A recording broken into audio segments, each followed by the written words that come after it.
Lord, make me an instrument of thy peace.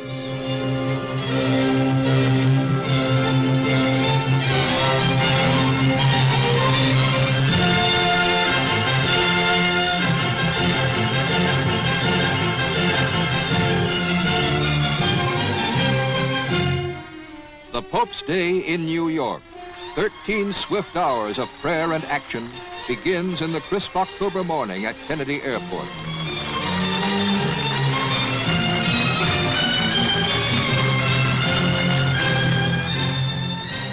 After a 24-mile drive through the streets of New York, the papal motorcade reaches its first stop, St. Patrick's Cathedral.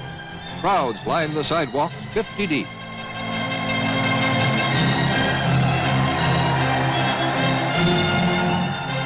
The Pontiff's mission of peace is, of course, the first visit of any pope to the Western Hemisphere.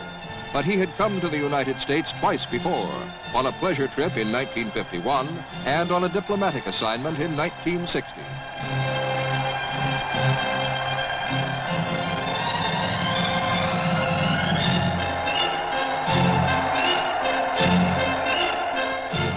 Inside the cathedral, the congregation bursts into applause, a demonstration startling to Americans, but quite common in Rome.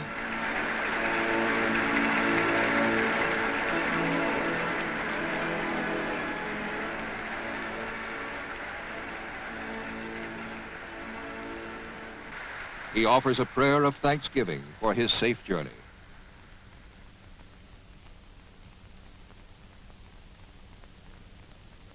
Now, those assembled within and those listening outside receive the Holy Father's blessing, given in Latin.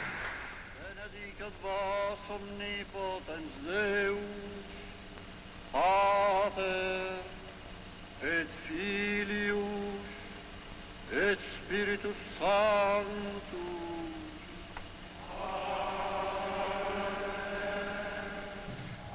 By the time Pope Paul leaves the city, he will have been seen by more than 4 million people.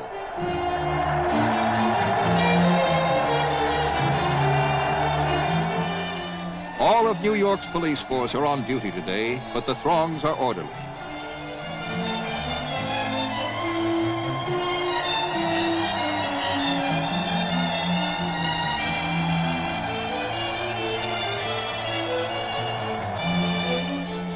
Pope Paul and President Johnson emerged from a meeting in which they discussed the need for world peace, for education, and for an end to poverty and disease.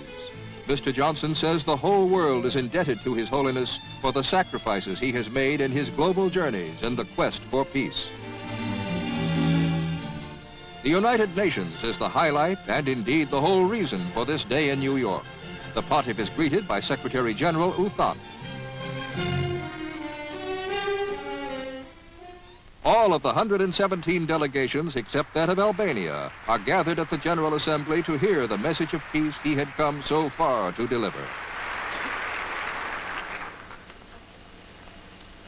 Nous faisons nôtre aussi la voix des pauvres, des déshérités, des malheureux, de ceux qui aspirent à la... Speaking in French, the Pontiff says that the peoples of the earth turn to the United Nations as the last hope of concord and peace. Les peuples se tournent vers les Nations Unies comme vers l'ultime espoir de la concorde et de la paix. Nous osons apporter ici, avec le nôtre, leur tribut d'honneur et d'espérance.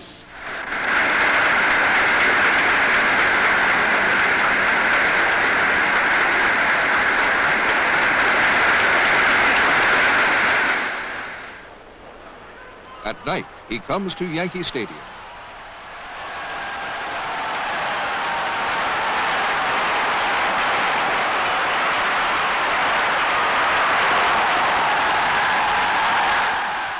"90,000 people braved the chilly winds to attend the first papal mass held on this side of the world.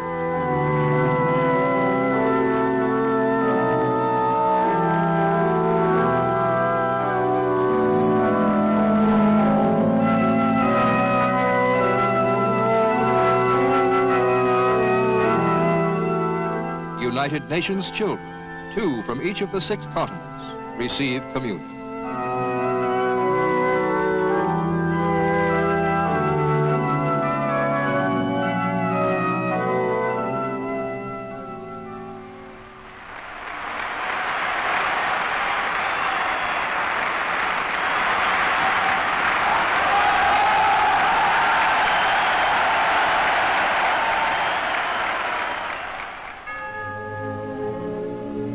most stunning contrast to the tumult is the brooding Pietà of Michelangelo in the Vatican Pavilion, which draws the Pope to the World's Fair.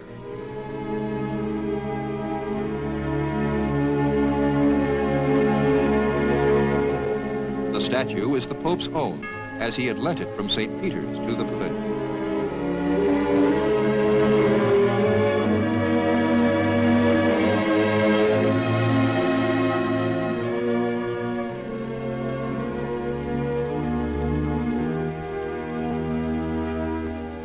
This is the Pope's last stop before returning to Rome.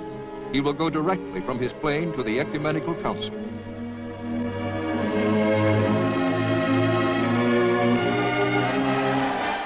However effective Pope Paul's appeal will be to those bent on violence, it stirred the conscience of man during his day in New York.